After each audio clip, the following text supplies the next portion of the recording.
আসসালামু আলাইকুম, সবাই কেমন আছেন? আশা করি ভালো আছেন। অনেকদিন যাবৎ ভিডিও পোস্ট করব, কিন্তু আমার সময় হয়ে উঠছে না, যার জন্য আমি ভিডিও পোস্ট করতে পারছি না। রান্নাবাড়া করা হয় কিন্তু ধৈর্য নিয়ে ভিডিওটাই করা হয় না।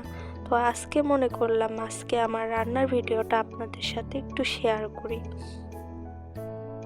আজকে আমি ট্যাংরা মাছ রান্না করেছিলাম, তো মনে হলো যে আজকে একটু ভিডিও করি।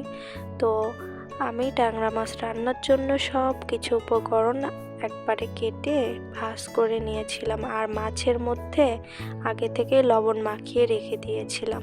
তারপরে আমি মাছটাকে একটু ভেজে নিয়েছিলাম। তারপরে কড়াইতে তেল দিয়ে পেঁয়াজ মরিচ সব কিছু হালকা ভাজা ভাজা করে নিয়ে তার মধ্যে আমি বাটা মশলা দিয়ে দিয়েছিলাম। তারপরে দিয়ে দিয়েছিলাম পরিমাপ মতো হালকা পানি। পানি দেওয়ার পরে আমি গুঁড়া মশলাগুলো অ্যাড করে নিয়েছিলাম। তারপরে যখন হালকা তেল ছাড়া ছাড়া হয়েছিল তখন আমি ওখানে ভাজা মাছগুলো দিয়ে দিয়েছিলাম। ভাজা মাছগুলোকে আমি ভালোভাবে একটু মশলাটার সাথে মিশিয়ে নিয়েছিলাম। তারপরে আমি টমেটো দিয়েছিলাম আর কিছুক্ষণ ঢেকে রেখে নামানোর আগে ধনিয়া পাতা দিয়ে দিয়েছিলাম। এই হলো আমার ট্যাংরা মাছ রান্নার ফাইনাল লুক।